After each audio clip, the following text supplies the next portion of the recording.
Thank you for listening to the Damage Report podcast, the show covering the true threats facing our country and what you can actually do about them. You can support this free podcast by leaving us a review and giving us a 5-star rating on Apple Podcasts or wherever you happen to be listening to it. Every review helps more people discover the show at no cost to you.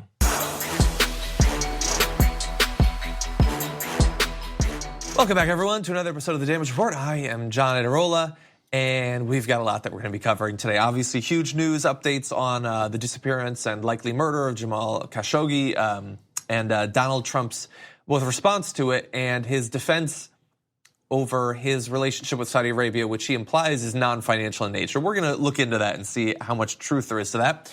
There's another awesome ad attacking Ted Cruz in his Senate race against Beto O'Rourke. And much, much more. I do want to introduce Ben Mankiewicz back in studio. It's been a little while. Yeah, I've been traveling. Good to be back. Welcome. You've been doing your show. Yeah, on Turner Classic Movies. But you know, I miss talking about politics. So I'm glad to be here.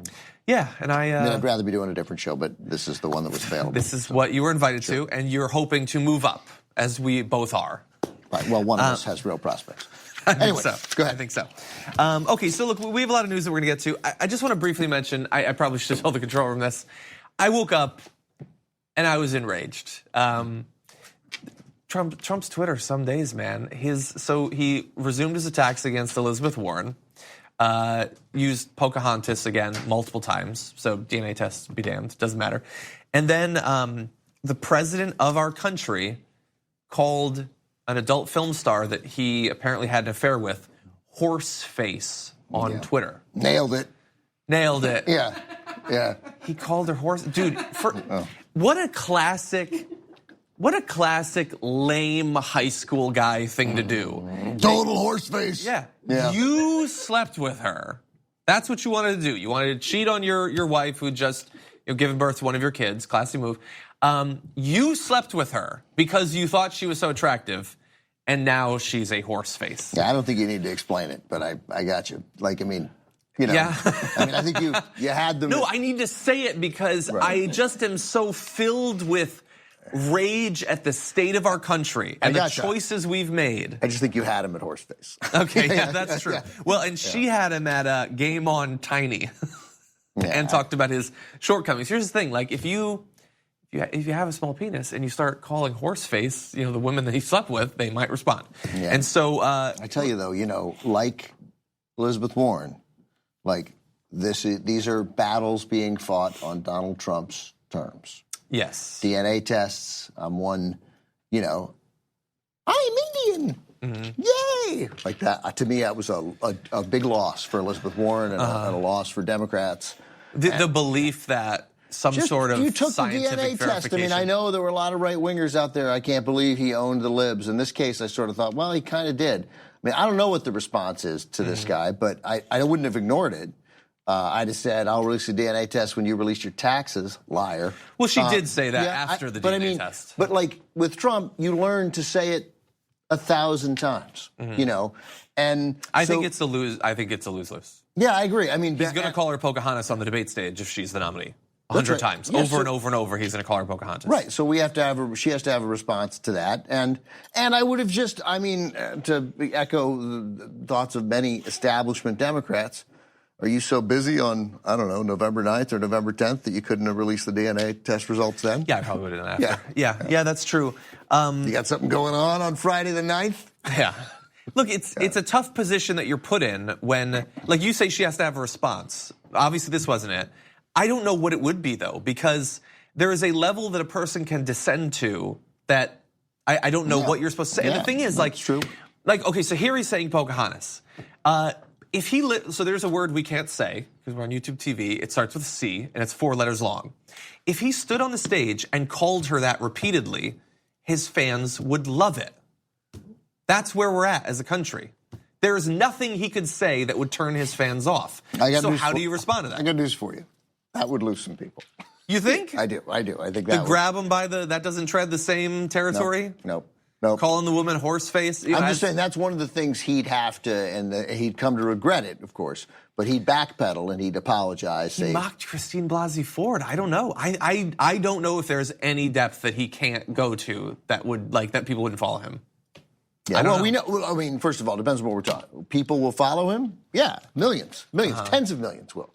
I'm just saying that one would lose some. Well, the way get ready. Yeah, the way we're counting on, we're hoping that some people were lost over the Ford hearings. It also, in some places, clearly re-energized people, which is one of the most depressing things ever. And but why Michael Shore and I yesterday had a conversation where we predicted what would happen on Election Day with sort of the most realistically lousy results possible. And we finished the conversation and we're like, we were kidding and we may have just gone 10 for 10.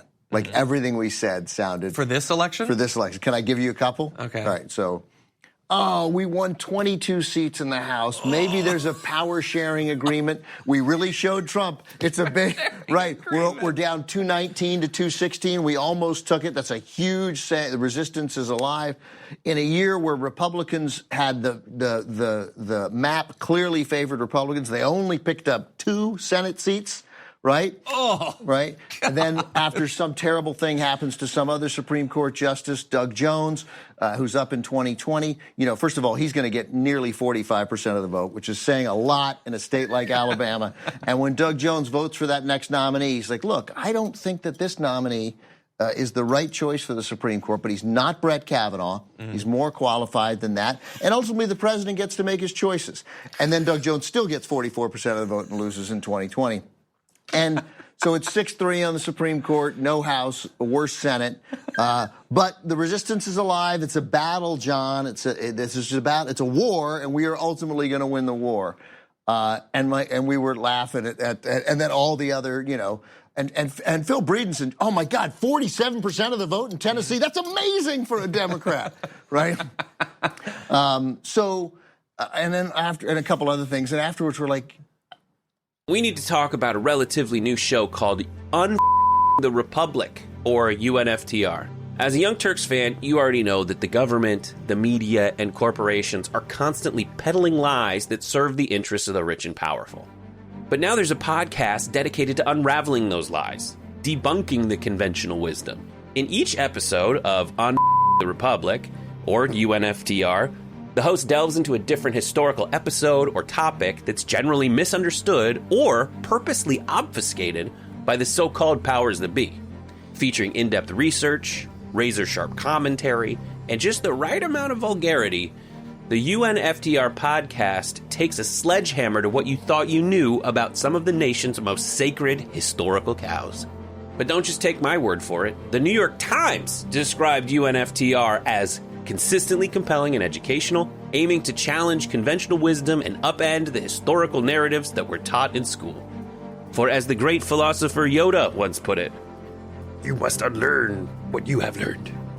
And that's true whether you're in Jedi training or you're uprooting and exposing all the propaganda and disinformation you've been fed over the course of your lifetime.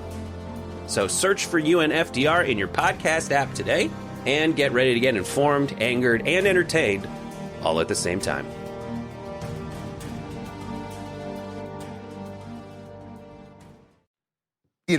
Not impossible. That's quite possibly what Election Day is going to look like. That is like gazing into the void. Right. Yeah, that's not good. Finally, on the 219, 216 with the pickups, we could get to within one. Really. We'd share with them. Yeah. Why won't they share power with us? Yeah. You and Michael will be arguing back and forth about this as I swing from a rope. Right.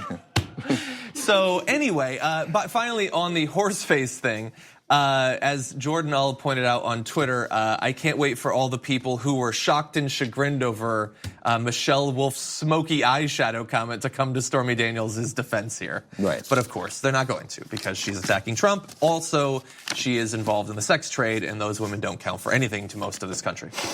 Okay, so Ted Cruz running against Beto O'Rourke. A lot of ads coming out, obviously. Huge amounts of money being spent in this race. Some of the best ads, though, not official ads of the campaigns. We've already shown you one.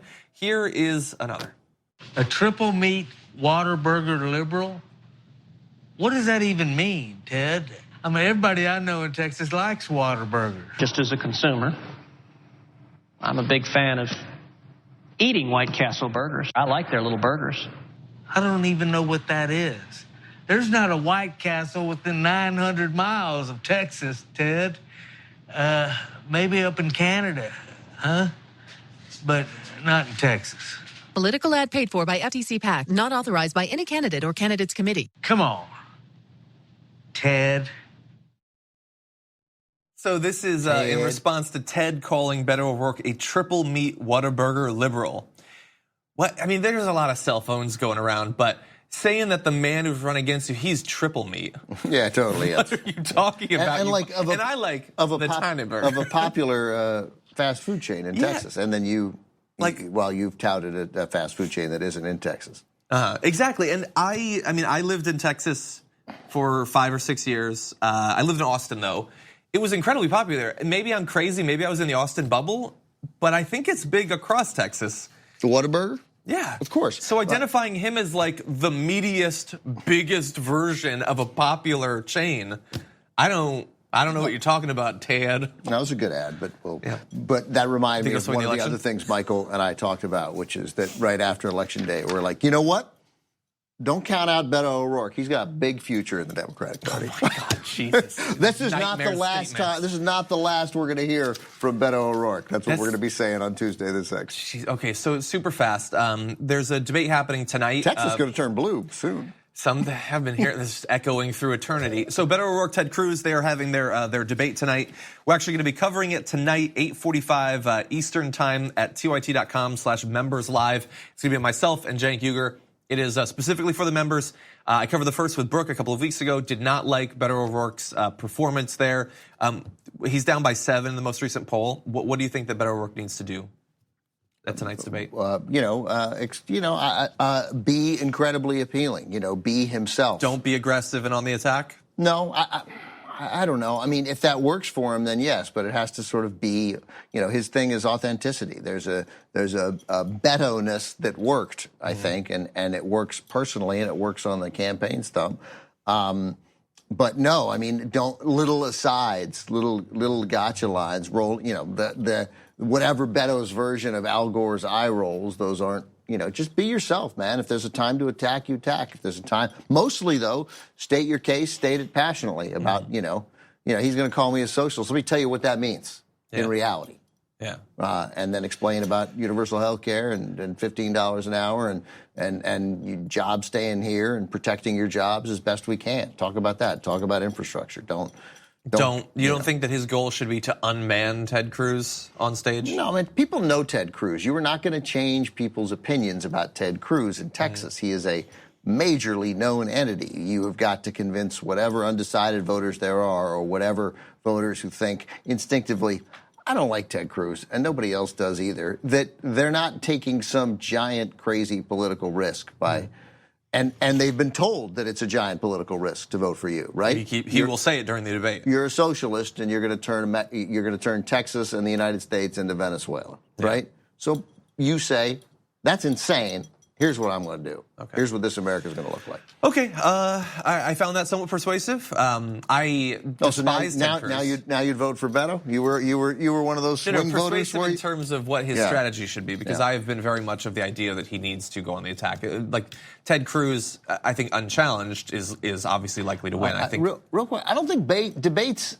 Going on the attack in a debate it's not like going on the attack in general. I think you should attack Ted Cruz at ads. He can attack him on the stump. He can attack. But when you're right there with it's a false environment. You on stage with the cameras on you in a quiet crowd, the attacks look different. So, what it means to attack somebody on stage is very different than what it means to lead an aggressive campaign. His campaign should be incredibly aggressive. Aggressiveness in that format is fraught with peril because people will make decisions about what kind of person you are when you do that. So if you're going to do it, you got to be great at it. I do expect that Ted Cruz is going to be aggressive as he was in the first one, but we will see that's later his on today. persona. Yeah. Okay, we do have to go to our first break. When we come back, though, Saudi Arabia, Donald Trump implying that he has no long-standing financial record with them. Unfortunately, we've got the receipts.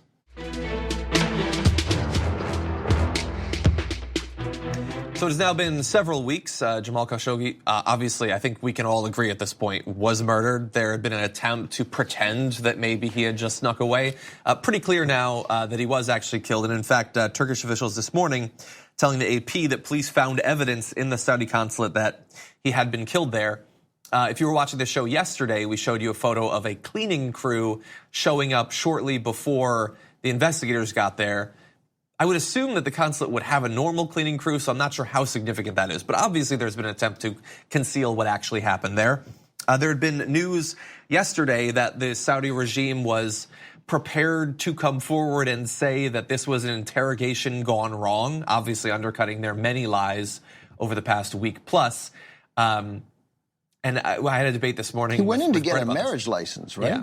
Yeah. And then this team of 15 people, which seems large for an interrogation, apparently took him and were interrogating him, and he died. So that is their defense to the charge that they murdered him. That no, they were torturing him and he died from it. Which that doesn't seem like much of a defense to me. It's weird to. That's what they're saying. It's weird to a guy's going to get a marriage license and you want to ask him some questions, theoretically, even want to interrogate him. And you're like, Larry, did you bring the bone saw? Yeah. Yeah. I never go to an interrogation without a bone saw because you never know. Well, there's like, we've all known the guy that wants to carry a knife everywhere for no reason. He doesn't need it, but he wants to be a guy that needs a knife. Maybe there's a guy like that with a bone saw, but probably not. I have not ever known that guy. I've known guys like that. Yeah. It's like the guy that wants an excuse to take off his shirt. No, thankfully I don't Not really the same know guy? that. Well, I do. I guess I sort of know that guy. Piers Morgan. Anyway, okay, so look, there's other news coming from this because it's becoming more and more clear what happened there. I mean, I think we knew quite a while ago, and they're coming closer in Saudi Arabia to admitting it. But obviously, they're going to attempt to shield Mohammed bin Salman and the rest of the ruling regime from any sort of culpability for this. They don't want, like, that's where that rogue killers line came from that Donald Trump just willingly provided PR for them yesterday. I'm sure that happens a lot in Saudi Arabia, that sort of at a Saudi consulate, that people connected with the government just go off and do their own thing in defiance of the royal family. It seems like the kind of country where that sort of thing happens. Yeah, there's a lot of just letting things slide in Saudi Arabia. Now, so because it's so clear, why is it that Donald Trump is so unwilling to talk seriously about any sort of consequences for this? I mean, other Republicans are, Marco Rubio even. Bernie Sanders is saying Lindsey Graham said I'd sanction the hell out of him. Yeah. Oh. That's some ringtone right there. Jim Rockford is calling. There will be consequences. There will be hell to pay for your ringtone. But Donald Trump, he doesn't speak like that. He's been incredibly defensive, saying, we don't know. He keeps stressing that this guy wasn't a citizen, as if that means that we shouldn't care what happened to him. Today he said this: for the record, I have no financial interest in Saudi Arabia, or Russia for that matter.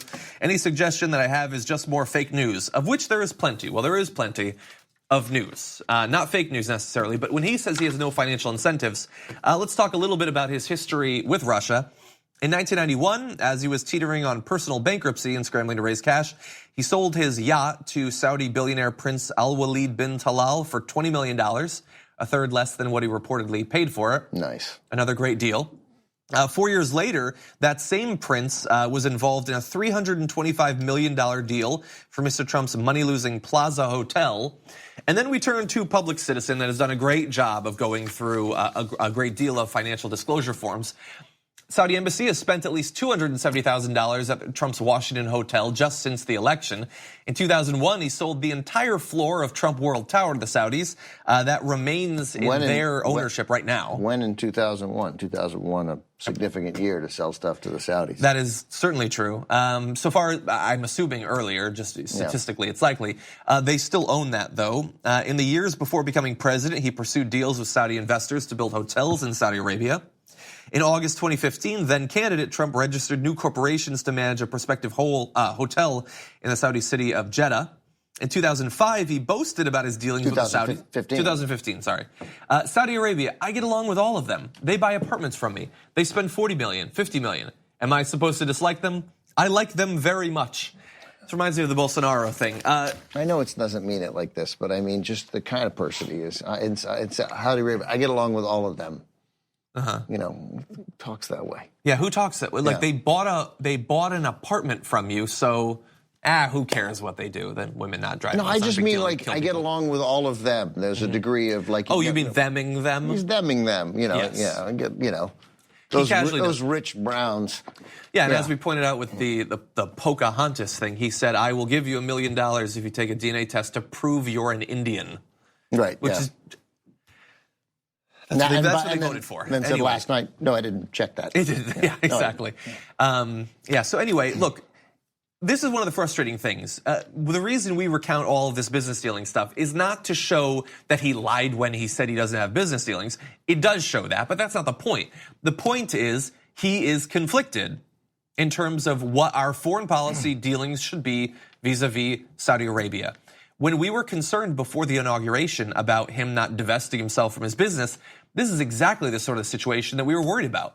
That his interests would be running diametrically opposed to the interests of the United States because of his long-standing business dealings with these people, and likely his future business dealings as well. Yeah, and the biggest one there is the 2015, the hotel in Jeddah. I mean, the stuff before, selling your yacht in 2001 to, or 1991, whenever it was, to a Saudi prince, that bothers me or concerns me, even if we remove the Trump part and that everything he does bothers me and should bother every sentient American. But that would be... that would be of concern in any case, right? I mean, that would be of little concern. Obviously, if you have a past dealing where you sold something and that transaction's over, I don't know that impacts his decisions now. As a candidate that he still was looking to build a hotel there, and I don't know the status of that, but that's of greater concern. And of course he has business interests in Saudi Arabia because of the thing he said. They spend 40 or 50 million. Why wouldn't I want to get along with all of them? Right, it gets along with all of them. And that will continue. And so right now, as we're wondering, will we continue to sell billions and billions of dollars of weapons to the Saudi regime? Will we continue to aid them in their war against Yemen when they are going around the world murdering dissidents and journalists? It seems likely that we will continue to, and we will have to wonder, is this something that, absent the business dealings, Trump, a terrible person, just would have done anyway? Or is he doing this because he wants to make sure that later on in life he will continue to be able to build properties in Saudi Arabia? That is a concern that we have to have. And one final point, Jamal Khashoggi was supposed to be a participant in the Gulf International Forum. It had previously been scheduled. Obviously, he will not be able to go there since the Saudi regime killed him. He was going to be on a panel called Free Speech and Expression, Suppressed or Triumphant, which really just clarifies the whole thing.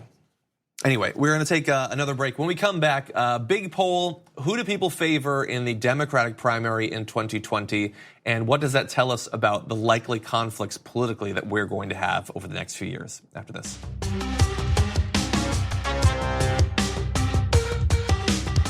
Welcome back, everyone. So with that, I want to turn away from the news of the day to how things might develop once we're past this midterm election. Obviously, we have our concerns about how the midterms are actually going to go. We've been talking about this on the show today. And the idea that this thing's in the bag and yay, things are getting better. I have this feeling in my gut. Do you know when you go to the beach? It's not a good feeling. I don't surf. But you go to the beach. Really? Yeah, I know. That's probably a surprise. I seem like a surfer. If I took off my shirt, you'd be like, oh, that guy totally surfs. But you go to the beach and you get in the ocean and the waves are exciting. Yeah. I don't even really body surf anymore because I'm terrified I'll get paralyzed. But I like to dump. That's been a thing I've been paranoid about since I was 9, right? Wow. Oh, you body surf, you break your back. There's so many things that are more likely to break your back than body surfing. No, there aren't. So but you like to jump over the wave, and then you go to a place where people say, "Oh, the waves are big there," and you get there and you're like, "These waves are kind of disappointing." Oh God. Yeah. Well, get ready for November 6th. Yeah. God, fingers crossed, man. Just everybody vote, and I know that they're trying to make you not vote. Check your registration. Have that be brush your teeth. Drink enough water, check your registration. But more than anything else, it's that, we talked about it beforehand, a little bit before the election about, and why the judges matter. Because it's not enough to say the Supreme Court. The reason you talk about the Supreme Court is because the Supreme Court can protect the right of people to vote, right? Yeah. Not just the Supreme Court, but all these judges. The number of Trump judges, 25% of the federal judiciary now are Trump judges.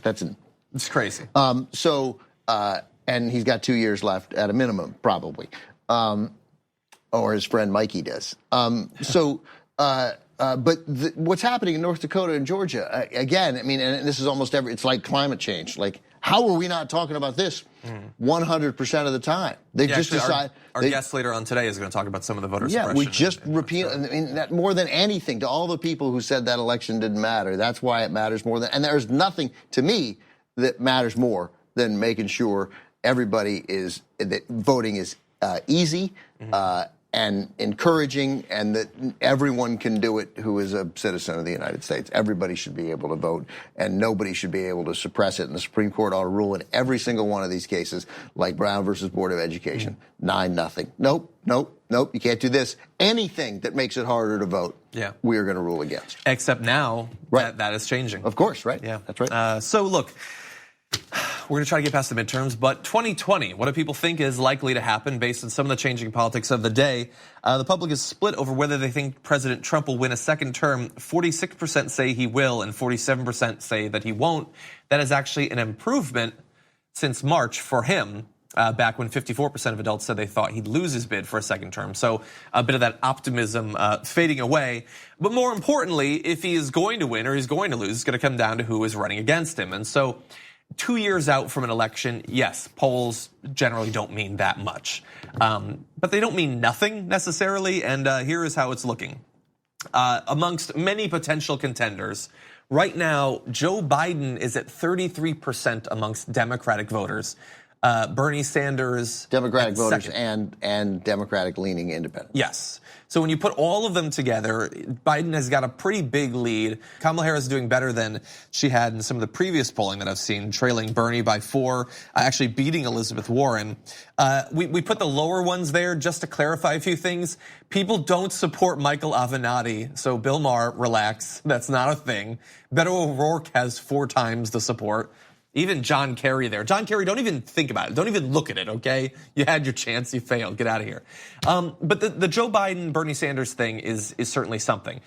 Obviously, there is a name recognition thing to that, although Bernie Sanders does not have no name recognition at this point. And the lead between, the gap between Joe Biden and Bernie Sanders is not nearly as big as the gap between Hillary and Bernie would have been at this same time. Was at the same time. What's that? Was at the same time. I mean, there were polls then. Hillary was up around 60. Exactly. Yes, it was a gigantic lead. Not just in terms of absolute numbers. She had such a huge percentage of the vote, but Bernie was so low at this point. Yeah. The gap is far smaller. I mean, based on your experience, how do you see that shaking out? 2 things. First of all, I don't think we should be talking about it. I really don't, like this close to the midterms, but I got it. Do you know why I'm talking about it? Right. Because great fear, right? Sure, and just terror at what's going on, and the hope that things will be better next time. Yeah, I got it. I think the poll numbers they're fine for Joe Biden. He's the vice president of a very popular president, right?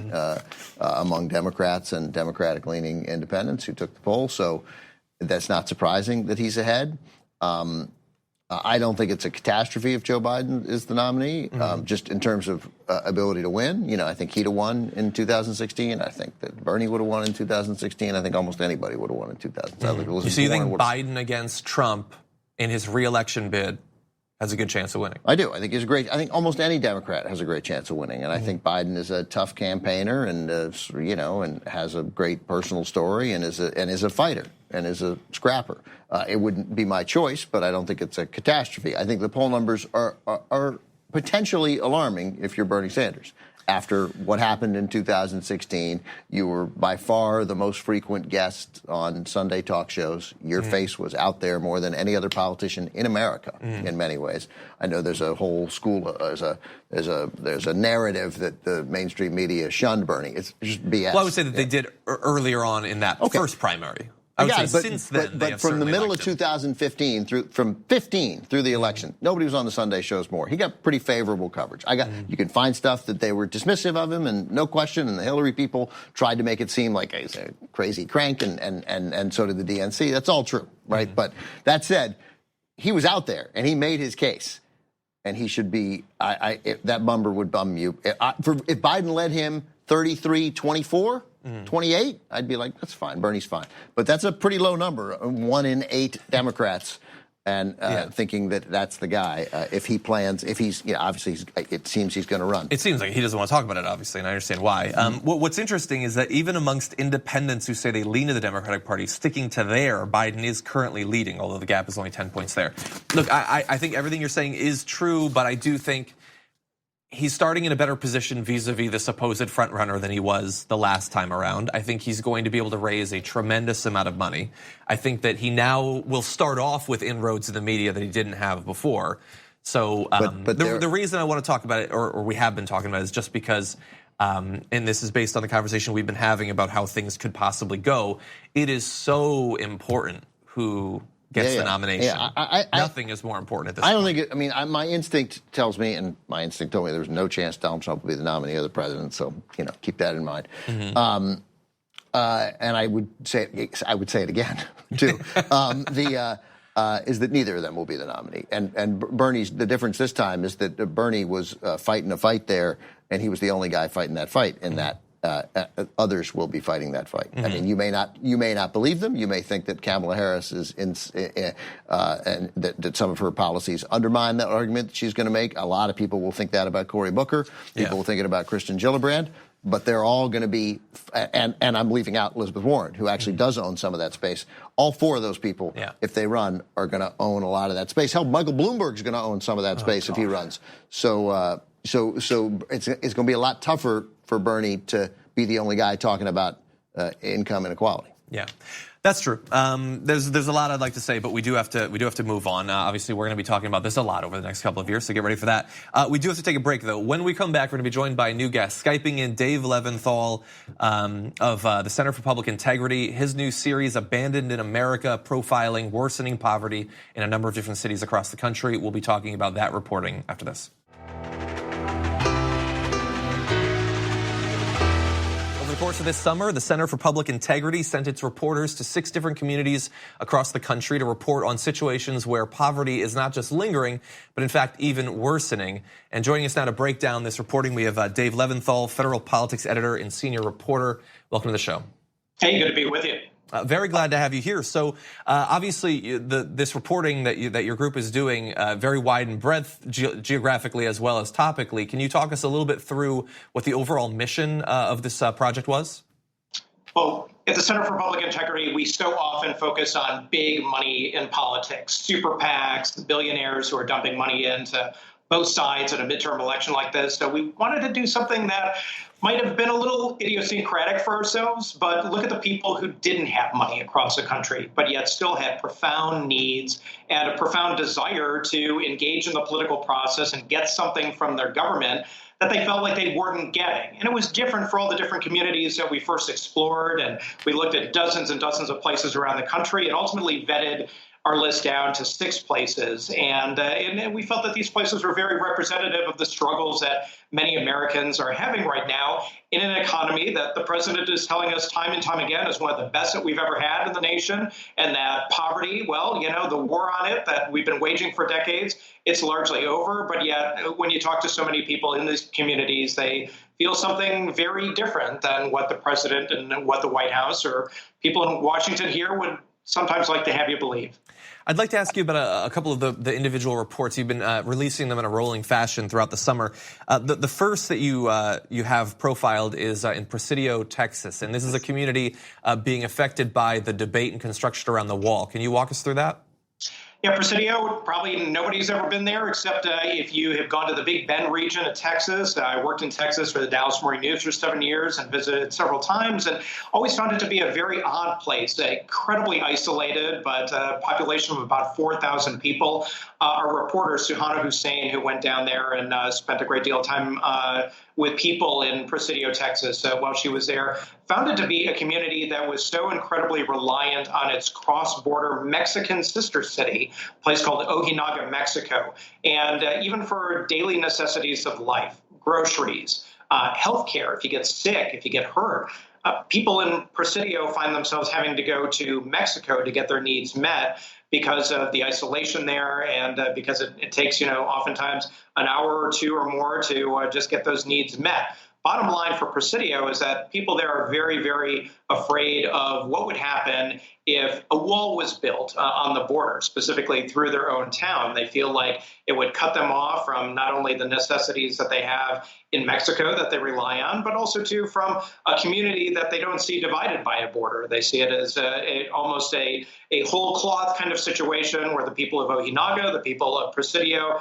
even though one is in one country and one is in the other, they see themselves as one community. And they definitely don't want a border wall or the money that would be spent on a border wall going toward that. They say, hey, we have many, many other needs. We are very deep in poverty. We need those needs met with federal government assistance and help that would help us in a very different way. Yeah, I'm glad that you profiled that because I think very often the conversation about the economic, I guess, connection between the U.S. and Mexico is one of exploitation. That's what the Republicans want to focus on. But that situation in Presidio is fairly common across much of the Texas border, where there's a free-flowing, people go across the border to shop and things like that, and that could, of course, be hurt. I did want to ask you about Standing Rock, where one of your profiles has to do with new attempts to suppress the vote. How is that being done? So Carrie Levine, a reporter on our team, spent time up there this summer, and our story, which published just last week, just on Friday, we'd encourage you to read it at publicintegrity.org. It goes into great depth about the both historical and much more recent aspects of what's happening in terms of political participation in Standing Rock. When you think of Standing Rock, you might think of what happened a couple of years ago with the pipeline protests that were taking place there. But what we found, what Carrie specifically found, was that here in a state which has a lot of power per vote there, it's a very small state, and yet is represented by 2 senators. Just like anywhere else, there's a very competitive race there. Heidi Heitkamp, the Democratic incumbent, she's down in the polls right now.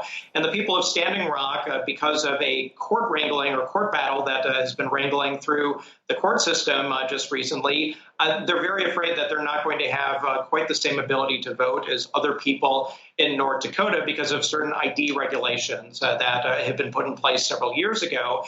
And there are some people who simply live on reservations there who don't have physical addresses, and that's one of the requirements that is coming about as a result of some of these new rules. Now, there are mitigating elements, and county officials and state officials have said, look, there are other ways for people to vote if they don't have quite the proper identification that we're asking for. But there's a lot of concern and a lot of worry that people who are Native Americans in North Dakota are going to be disenfranchised in some way as a result of this battle that has been going on. Yeah, certainly a story that we see echoed in other parts of the country.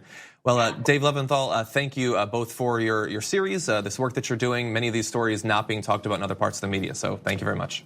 Hey, thanks for having me. That series is Abandoned in America, by the way. You can find it online. Many of the reports are already out, some still to come. So feel free to take a look at that. We're going to take a break. When we come back, the latest in our installment of our series, Garbage People, Piers Morgan has earned his spot. You'll see why.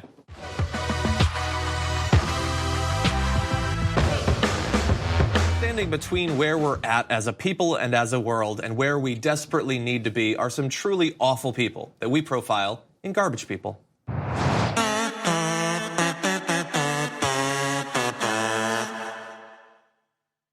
Oh, we've got a great garbage person for you today. This is Piers Morgan. I don't know if you know him. You can tell from the photo he's a tough guy because he's got his fist raised because he might punch the photographer at any moment. Yeah, let me tell you what's about to happen to Piers in that photo. He's about to get, his nose is about to be broken. And not for the first time either, I would guess. So he's a tough guy, as we said, and so he can evaluate how tough other guys are, even guys that you might think are tough. And he did that recently on Twitter, saying, with this photo of Daniel Craig, actor, "Oh, 007, not you as well. Hashtag papoose. Hashtag emasculated Bond." Look at that loser. Look at that loser. International man of mystery. Carrying his young baby around town close to his body so that the baby feels secure and loved warm. And safe. What a huge douche. Oh my, he didn't immediately abandon his kids? Yeah. What a lame beta. Yeah. So I think that's laughable, right? Obviously. It's James Bond. If anyone has earned a little bit of, whether you like the particular form of masculinity that James Bond represents in the modern day, it's certainly a form of masculinity. Also, he's with Rachel Weisz, and she had this kid at she's in her upper 40s. Like it's a bit of a miracle that they had the kid, and it's don't mock him and the kid. If you don't like Rachel Weisz and Daniel Craig, there is something seriously wrong. If that's not a couple that you root for, a celebrity couple who you're rooting for, then there's something wrong with you. Yeah, she's awesome. And he's awesome. Pretty awesome too. Yeah, they're awesome. And so that was pretty obvious. And so he was scorned on the internet. So can I hit you with Justin Chang's? What's that? Because I saw it yesterday and I just liked it. He said, "Imagine seeing this beautiful photo and tweeting imbecilic garbage." Interesting, imbecilic garbage rather than Bambino Royale, which I think pretty good. Pretty good, yeah. That's pretty good. Yeah. Okay, I wasn't going to go that clever, but I do want to profile some other clever people. So if the papoose is not man enough, True Blue has come up with this, the baby holster. Yeah, so that's good. if you need to draw your baby quick, you could do that there. Is that really, that's that a thing? Because he didn't make that image. I guess that's really a thing. Justin Chang also came up with A Star Is Bjorn. Stars Bjorn, that's pretty good. Good too. He got two good ones. So coming to Daniel Craig's rescue, not that he needs it, he doesn't care about Piers Morgan. Chris Evans, also another man who's working with Daniel Craig on an indie later on this year, said, "You really have to be so uncertain of your own masculinity to concern yourself with how another man carries his child. Any man who wastes time quantifying masculinity is terrified on the inside." That's what he said. And by the way, it wasn't just men coming to his defense. You also had women. And it really came, the defense, in two different forms. So Amy Somensky demonstrates the first form, saying, "I see a loving father." But I would say at least as common were comments like Amy Hernandez's, "looks like a hot dad." That's very popular, yeah. Jesse McLaren, "Yes, Piers, it's called a baby. I can see why you're confused. You only get one if a woman..." So he, by the way, has continued on. He's been tweeting all morning. Some people are saying, obviously lots of dads do this. It's totally normal. He says they're only doing it because their wives and girlfriends told them to. Okay, so look, but before we proceed with our commentary, I've been waiting to do this, so I'm just gonna put, if I could just put this here. He's a garbage person. He belongs in the garbage, and I'm just don't come out of there for a while. You are in both garbage timeout and masculinity timeout. I'm sick of guys like that. Yeah, it's so pathetic. Jesus Christ. And they're not even generally, like if you're at least, like you look like you take remotely any care of yourself, maybe that would bolster your argument slightly. It would still be nonsensical. But we have serious challenges as a country that we are facing, as a world that we're facing. I understand he's not from the US, but people in the UK hate him even more. And this is the sort of BS, I would say, that is holding us back. That women generally suppressed by men, and then men internally oppressed by the worst examples of our gender. Yeah, you're totally right. And like, they're only doing it because their wives or girlfriends told them to. So effing what? I do things all the time that my wife and my girlfriend tell me to do, right? I mean, I listen to both of them. And they're like, no, of course I do things that my wife tells me to do because she's caring and thoughtful and smart and is filled with good ideas. And one of them would be, we have a baby. I got news for you. Carrying a baby 9 blocks, no matter what they weigh, by block 8, you're like, boy, my shoulder is burning, right?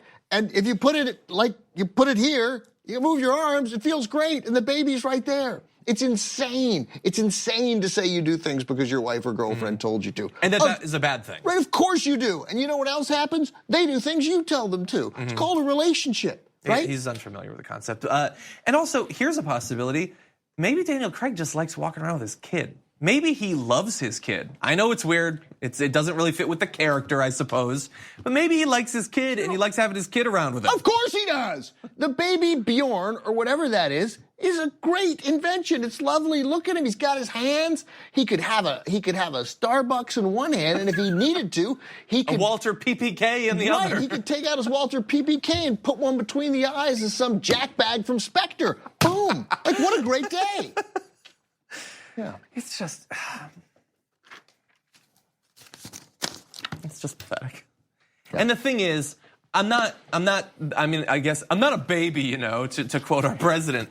I get how this works. I understand how this whole thing works. Piers Morgan is rich and famous. Not despite inane comments like this where he gets dunked on by the whole internet, but because of comments like this. He says something stupid attacking Daniel Craig, knowing that millions of reasonable people will attack him back, including in segments like this. And we are talking about Piers Morgan, someone who, aside from the horrendous things that he says on a regular basis, doesn't merit coverage. He gets talked about because he's off. No, once they go in the garbage, they're not supposed to get out of the garbage. Are you gonna rip him? Right, by the way, this is not cardboard. This was glass. This is glass. I just ripped glass. He in didn't half. break You know it. why? He ripped it. You know why? Because I'm a man. You're a man. I'm a Okay. man. Daniel Craig probably would have Can used some sort of I knife. do the 4? You can do the 4. I don't think so. Okay. It's tough. Well, screw Daniel Craig. Anyway. Emasculated I Bond. could have if I had a little Okay, more time. Everybody, tonight We're a we are different we're going to be doing live coverage of the Beto O'Rourke debate Yes! a little bit later. Okay, thank you. I got to clean that up later. Tune in tonight, 8:45 Eastern Time at tyt.com/members live. If you're not already a member, you can go to tyt.com/signup, become a member. Cenk and I are going to be breaking down the debate today. Thank you, Ben, for joining us. Great to have you on. Thank you for watching. We'll see you tomorrow morning.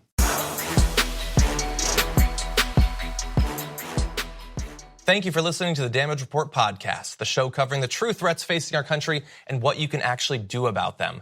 You can support this free podcast by leaving us a review and giving us a 5-star rating on Apple Podcasts or wherever you happen to be listening to it. Every review helps more people discover the show at no cost to you. Thanks for listening to the full episode of The Damage Report. Support our work, listen ad-free, access members-only bonus content, and more by subscribing to Apple Podcasts at apple.co/TYT. I'm your host, John Adarola. I'll see you soon.